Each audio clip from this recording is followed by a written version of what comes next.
Hello, everyone. I'm Mr. E. And I am Dalton Mortimer, otherwise known in these parts as the Authenticator, and we are the Duality of Men, or men, rather. And today we're going to talk about circumcision on male infants. Um, I'll admit this is something that I don't know much about, although I do know that it's a practice that originally began for religious reasons, but has also spread out into some secular societies. Yeah. See, here's the thing. In the late 19th and early 20th century, um, certain groups of evangelicals got into secular psychology in its infancy as an extension of Christian charity and the enforcement of Christian values. And among these was a guy by the name of John Harvey Kellogg. Yes, that Kellogg, the cereal guy. The history of Kellogg as a brand is fucked up beyond all reckoning. But um, point being, in this time period, it was believed that excess pleasure led to psychological malady and degeneracy to the point that you could actually get something called a scold's bridle in the Sears catalog in its very early days, um, which is a device that was meant to be placed around a young boy's sensitive area and jab him rather painfully if ever he got overly excited, shall we say. And it was in this context, the same context that used to forcefully masturbate young women for hysteria, um, if they had any sort of mental maladies or even assumed mental maladies, because of course, lest we forget that at this point in history, um, there was an over reliance on very strict moral norms. So it didn't matter if you were actually mentally incompetent or mentally infirmed by any of this. If you explored lifestyles or um, questioned authority too much, especially in the moral dimension, you got locked in the sanitarium and horrible, horrible things done to you. Um, So, this practice spread as a way of preventing people from engaging in degeneracy by limiting the pleasure that they would feel. yeah, essentially, the thought was if you spend too much time masturbating, you'll enjoy it so much that you won't um, have sex properly. Or in some cases, it was thought that masturbation literally drove your brain insane by addicting it to pleasure. So the logic was, let's just eliminate the pleasure, or as much of it as we can feasibly, and then we won't have this problem. And because this was at a time when everything, um, when secular um, medicine kind of crossed over with this sort of moralistic ideology, many studies were performed that espoused the benefits of circumcision, um, similar to the ones we have today in the Muslim world that still will espouse things like FGM. Um, Unfortunately, despite the fact that that FGM has rightfully been banned for about a century, in most of the Western world, or actually the entirety of the Western world, most of the world in general, um, circumcision is still to this day considered medically advisable. Now, you mentioned that they theorized that if they did it too much, it would have a negative effect on the mind. Now, there have been studies recently regarding um, the overindulgence of pornographic images by psychologists that showed that such things also have a negative effect on the human mind. So it's possible there was a small grain of truth to what they thought, but probably not in the way that they thought. Well, it's often the case that there's some small grain of truth in some of these, but the reaction and the cure is very much disproportionate to the alleged disease. And I'm not even sure that what we refer to now as sexual addiction is technically even a um, particular psychological issue. I think it's more just people with addictive personalities will get addicted to anything they can conceivably get addicted to. And because sex is a very primary psychological driver, it kind of makes sense that someone with a pre-established addictive personality would get addicted to them. But it's, should people who don't even know whether they have addictive personalities or not be forced to bear the brunt of this whole shenanigan? I personally would say no. I think at any point when you are cutting flesh off of the most sensitive parts of the human body, you probably have gone too far unless there is a very, very concrete medical reason for doing so. And even then, my advice would be to wait until anesthesia works on the patient, because that's the other thing that disturbs me about circumcision is it's done on infants who usually are considered too young and too fragile for anesthesia, because anesthesia administered at a young age will likely kill them or present cognitive defects. But therein lies the issue. If they're too young for the thing that prevents them from experiencing tremendous pain as the result of this, maybe they're too young for the procedure itself. Just throwing that out there. Like, if the thing used to prevent mind-rending pain on these children doesn't work on them because they're too young, then maybe just wait the couple of years it'll take for them to be able, because a lot of the problem I have with circumcision probably could be resolved by just waiting until the child is old enough that anesthesia works on them. But even then, I must point out, or we could just not do it at all, because any alleged medical benefits to circumcision are justified post hoc, i.e., this was never about we need to take this skin away from the child's genitals because it's medically necessary or because it will benefit them down the line. It was started as we need to essentially remove potential for sexual pleasure so that they don't get distracted or corrupted by their own sex drives. And then later, when they realized that wasn't a good enough reason, the research that was done that shows the quote unquote benefits of circumcision was done post hoc. And if post hoc justification justifies these kind of operations, then I'm afraid you're going to have to explain to me why the research that is currently being done by scientists in the less in the underdeveloped world and the third world that says that the same thing is true of FGM doesn't count, but the Western studies that show the quote unquote benefits of circumcision somehow do. That's my thing. What would you say to religious community like the Jewish community or the Islamic community to get them to change their minds about this practice? Because these are religions that have been practicing this for centuries, and I imagine that they would not want to change their practices so easily.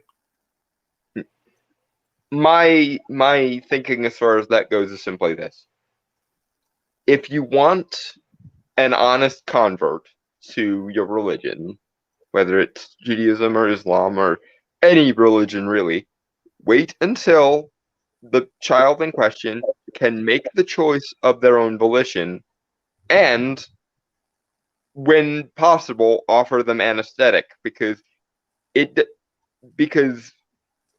just because this is something you think God wants or Allah wants or however you want to put it, just because your figure of religion wants this according to your scripture doesn't mean he wants the child to unnecessarily suffer. And we have the means in modern civilization to prevent that suffering. So just wait until the anesthetic we could administer to them works on them, if anything. Well, to play devil's advocate, I mean, I'm not for or against this Mm-hmm. personally, but if I were to speak from the perspective of somebody who had this as one of the religious practices, I would say, well, this is a custom that's been conducted for centuries. Um, we've been doing it without anesthesia for centuries, and while it does cause pain, the pain is temporary and doesn't appear to have any long-term major detrimental effects to the individual. Yes, but we live in the 21st century now. We used to die of pox and syphilis um and cholera and every other conceivable disease. But when we figured out how to prevent such things, we stopped doing so because it was preventable by easy means. And in this case, it's also now currently very easily preventable as long as you wait enough time for the localized anesthetic to be effective on the patient, even if you believe that this is something that still needs to be done in the modern day, which, quite frankly, my standing theory on why religious communities adopted this in the first place, or why their God specified that they should, if you want to put it that way, is because in the ancient Middle East, where these religions originated, um, there were only so many options for cleanliness standards, and getting an infection in that part of the human anatomy for either gender was quite costly and not exactly the easiest thing to treat. So, in that context, maybe you could make the argument that their God would have told them, do this so that you don't get an infection. It's the same it's the same rationale for kosher and halal food eating while we're on this.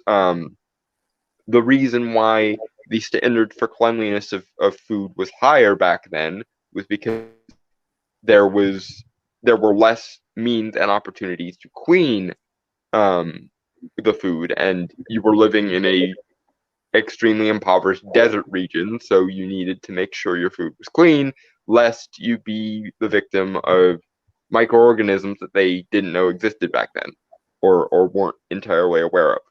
Um, so, um, if if you want to say that this is how this was done, therefore we should keep doing it, at least avail yourself um of the modern advancements we've made in in these areas since then. Like I'm all for culture and halal foods, for example, but that doesn't mean you need to forego all of the other um, food and drug safety standards on top of the halal. If you want to add the halal or the kosher standards to the secular food standards, then by all means go ahead.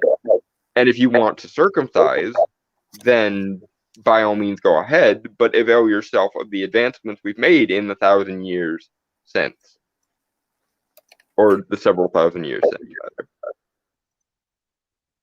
Dalton, if a parent decided to have their child circumcised, don't they have the right to make that decision? Or do you believe this is something that a person should be able to make for themselves in the manner of it's they have the right to determine their own bodily autonomy, or do you think it should be illegal altogether? I think, if anything, it should be the same standard for men as we have for women now. Because even though female genital mutilation still goes on in some parts of the world, it's not recommended by medical doctors, and the few that there are in those parts of the world recommending it are doing so primarily for religious reasons that are justified post hoc. Well, we're not as heavily evangelical as we were 2 centuries ago here in the West. So my question is, why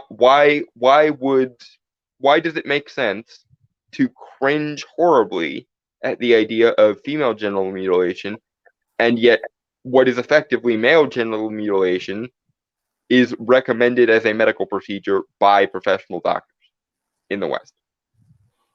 My thinking is, if that is something you feel you need to do, or that you want to do, or that would make your life easier or whatever, it should be entirely within the purview of someone's own personal bodily autonomy, especially because it's not reversible. That's the fundamental issue. Because if this were a reversible procedure, if the foreskin grew back, for example, then, you know, let's say you had a child and you circumcised them. If that circumcision was in some way reversible, or the foreskin grew back periodically, and then the person could choose whether to continue it or not, I wouldn't have quite as much of an issue with this. But unfortunately, it does appear to be irreversible in most cases. Therefore, if it's going to happen at all, it should happen at the behest of the person making the choice, because it's going to affect them for their entire lives. And while we're on this topic, and this is why I made the point about the anesthesia thing earlier, they've done studies on infant brains with EKG and so on. And what they found is the response of the child's brain to circumcision is similar in many ways to the response of a child's brain to severe trauma, which suggests to me that, again, the most rational course of action, if you're going to do this at all, is wait until anesthesia works on them to prevent the trauma response that inevitably happens. Because if you traumatize a child's brain when they're days and sometimes even hours old, that is going to have lasting impacts on them for their entire rest of their lives, because the brain is at its most malleable in the first 5 or so years of life. If you do something terrible to a child in the first 5 years of life, let alone the first few days or hours of life, you will scar them in ways that no one, not even they, can predict for the rest of their lives, whether they realize it or not. All right, we have comments from a viewer, Tom. He says no one should have the right to force surgery on someone else. And he says no medical organization in the world recommends circumcision. Now, Tom, regarding your first comment, Agreed. parents do make medical decisions for their children because, obviously, being children, they don't have the knowledge or the wisdom at that age to be able to make You can't proper really decision. explain a lot of medical procedures to children. However, in this case, I would agree, because, again, the history of circumcision suggests it was done for religious and then eventually moralistic reasons, and then rationalized post hoc, and there appear to be no medical benefits of it apart from the ones that are alluded to in those post hoc studies, which are the same sort of benefits that you get in Middle Eastern post hoc rationalization studies regarding female genital mutilation. Well, if we were to convince religious communities to give it up, they would have to give it up of their own free will and change their culture regarding it, which I don't see happening anytime soon, Yeah, personally. and again, I am going to be incredibly I'm going to be incredibly lenient on them and say I'm not saying you should stop this. If this is a religious, if this is a fundamental religious thing for you, all I'm asking is you don't do it on infants that are too young to receive anesthetic, so that they don't exhibit the trauma response that occurs in their brain when you do this to them without an anesthetic at days or hours old. And if at all possible, you wait until they can make an informed choice themselves, so that they can be a willing and self-aware convert to your religion, because it is irreversible. Tom says it's selective and doesn't prevent any disease that could be treated with a less invasive intervention. Agreed. And therein lies the thing. Yeah, I'm not saying that a Jewish person can't get circumcised. I'm not saying ban circumcision as a choice that people have. I'm saying that, as Tom said, the choice shouldn't be made for you when you're a child, and it most certainly shouldn't be done under conditions that um, would leave you traumatized, which in current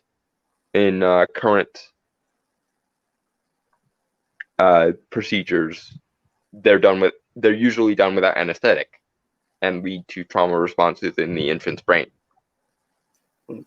Regarding the potential long-term psychological effects, um, is there any danger of long-lasting physical trauma due to the fact that you are taking a very sharp blade to somebody's genitals? There are ludicrous numbers of horror stories about circumcisions gone wrong in air quotes in this case, because I don't really think fundamentally there's a way to do circumcision right. Um, even with the mitigating factors that I've outlined, it strikes me as an extremely um, stupid procedure to engage in at all. In regards to anyone's genitals, if personal autonomy is to mean anything at all, then it surely includes the right to your own nether regions, surely. Um, and if it doesn't, then what if we don't include the right to not have your genitals taken advantage of in our policies for human rights, then what the fuck are we even doing?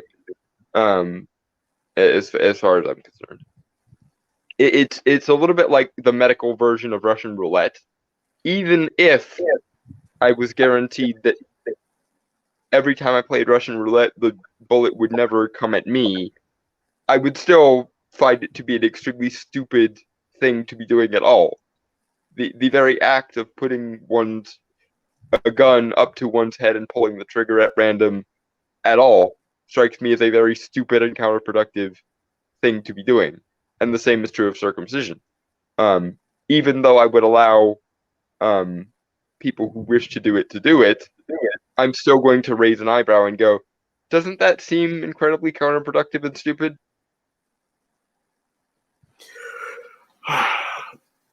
You know, I don't have any children, but if I did have a son, I admit I would feel uneasy about about the idea of them being circumcised.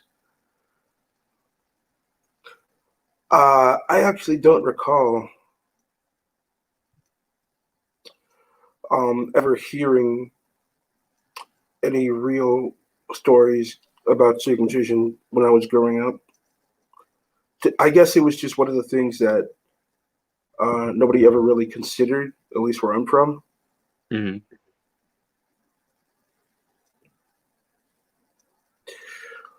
But, you know, like you said, it does cause psychological trauma and it has the potential to cause significant physical trauma if there is some sort of accident in the process. So, what is the argument that this should not be banned, other than on religious grounds?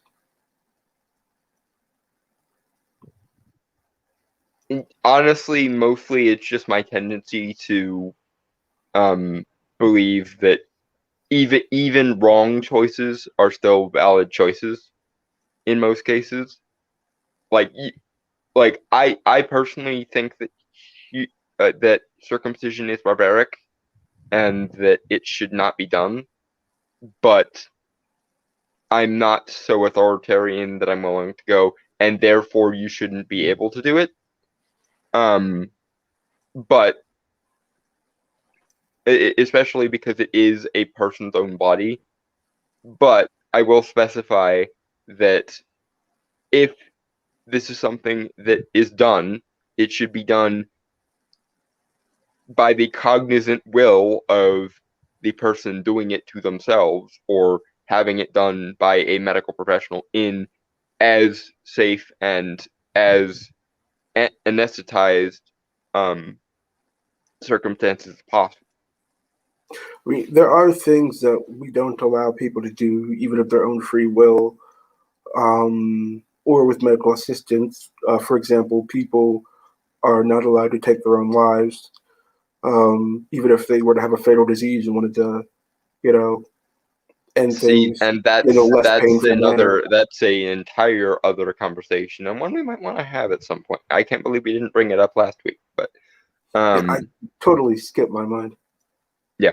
Um but But the argument could be made that we don't allow people to do things that are going to hurt themselves, even if it's a medical procedure.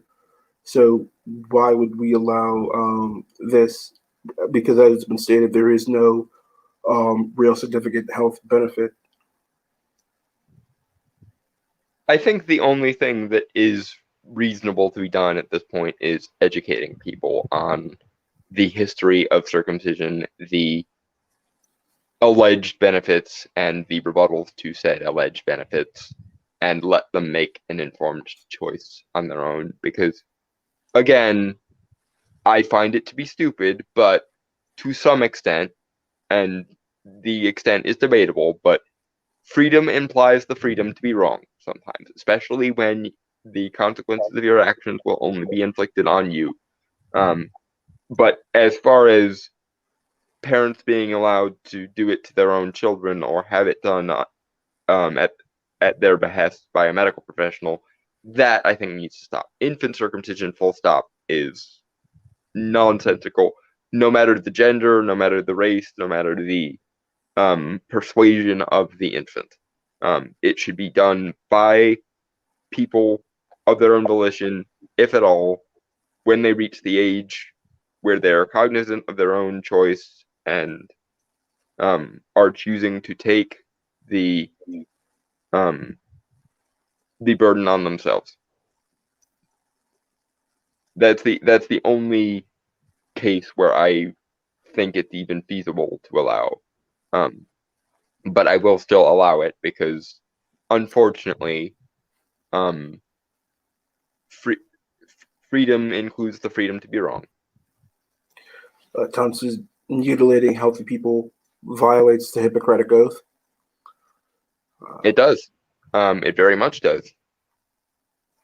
And again, I find it somewhat suspect that um, we stopped not being appalled at female genital mutilation many centuries ago in the West, and what is effectively male genital mutilation is not only permitted, not only considered unappalling, not only um, facilitated, but encouraged by many doctors in at least America. I, I'm aware that in most countries in Europe, they appear to have gotten their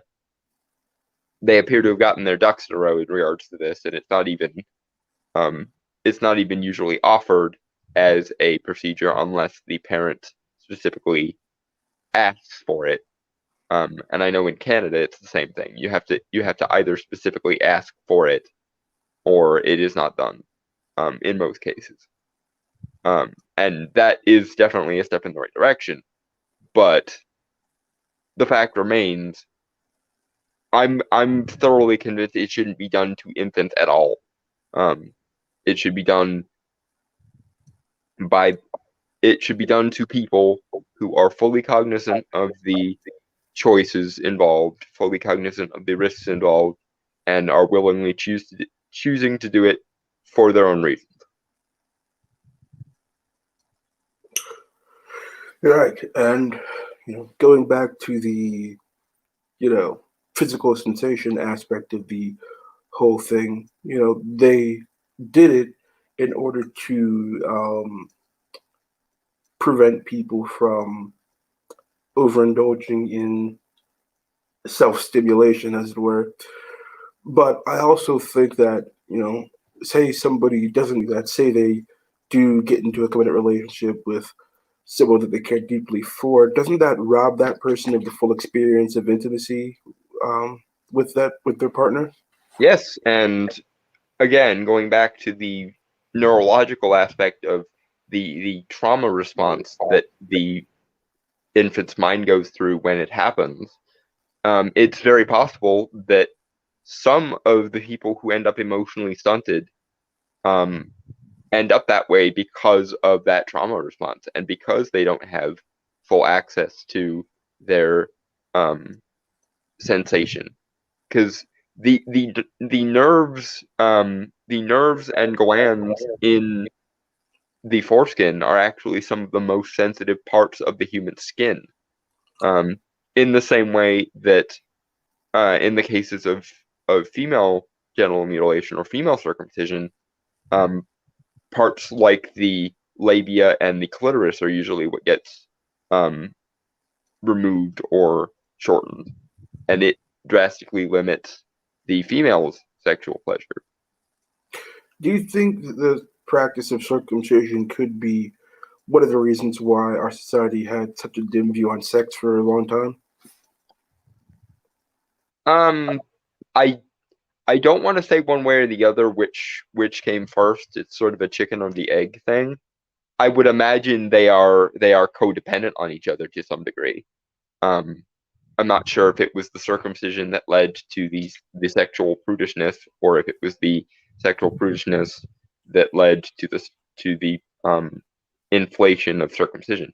Given the history that I'm aware of with people like John Harvey Kellogg and Sylvester Graham and all the others, all the other more evangelical leaning managers of sanitariums and psychologists, I would imagine it was probably mostly the sexual prudishness that led to the inflation of circumcision. But no one was there, or no one kept strong enough records of 2000 BC Babylon or something.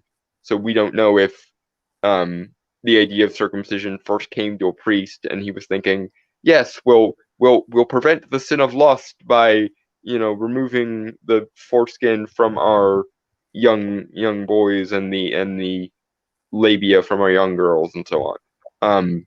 Again, I will give the possible out that it was likely some kind of cleanliness measure um back before the sterilization of bacteria and the um and hygienic standards were widely known and available to people. I will give them that out, but the fact remains we are no longer living in the desert of 5,000 years ago. We are living in basically a mouse utopia of perfect or near perfect cleanliness standards for human beings. And if there was ever a practical cleanliness based reason for doing this, it has long since passed. Um, and given the extremeness of the consequences of doing it, even if there were a cleanliness based reason, like in some parts of the third world today, there are better options, and those better options should be implored wherever possible. Okay. Do you have any more to say on this particular topic, Dalton? It's just um one thing to point out, because um I do consider circumcision a men's issue, largely because in most of the civilized world we do not do it to women, and that is the correct choice, by the way. In no way is this a men have it worst argument in regards to this issue, but the fact remains we're simply not doing it to half of the population, and we are doing it to a large part of the other half of the population. Um, but to put it in the context of other men's issues, um, back in the days of slavery and so on, some of the cruelest things we did to slaves included um, beating them or punishing them for not working hard enough, physically damaging them, and psychologically crippling them and leaving them to die when they had lost their usefulness. When we did that to African slaves, it was considered barbaric. We now can see it as barbaric. The Romans and the Greeks did this to people they defeated in war. Um, we probably shouldn't even talk about the Ottoman janissaries and their full castrations that usually occurred. Um, my point being, when we do these kinds of things to one particular subset of people or men, we obviously can see that this is a human rights violation. We obviously, with modern standards, know slavery was a terrible, horrible, awful human propensity, and most of us are glad to have gotten rid of it, as we should be. But when we do those same kinds of behavior to most men on the planet, for some reason people don't see that as in any way a human rights issue. And I find that to be extremely cognitively dissonant. If if we did, and if you don't believe me, I just want to point this out. Imagine a world where we only circumcise black men. That would be horribly racist, right? If we did it to only Muslim men, it would be horribly racist, and so on. Well, we do it to men indiscriminately, at least in the parts of the world where it still happens. So is this or is this not a men's rights or a men's human rights issue? And in addition to that, we also do a bunch of other things to men that we wouldn't allow to be done to particular subsets of people. Otherwise, we would call it a human rights violation. So, men's rights, question mark. That's the end of my bit, I guess. All right. Well, thank you for bringing up this topic. It certainly enlightened me to a subject that I had been unfortunately unaware of for the most part. So, I had gone a lot of years without really thinking about it either. Even after I learned about the fucked upness that is John Harvey Kellogg, I didn't really put two and two together until my college roommate actually brought it up to me, because he considers it a extremely severe issue, and when he explains to me why he found it to be barbaric and off-putting, it I put the little bit of history that I knew about it in context of it still going on in the modern Western world, and it was like, wait a minute, how the fuck didn't I know this already? Shit. all right. Well, I've been Mr. E. I have been Dalton Mortimer, the Authenticator, and we have been the Duality of Man.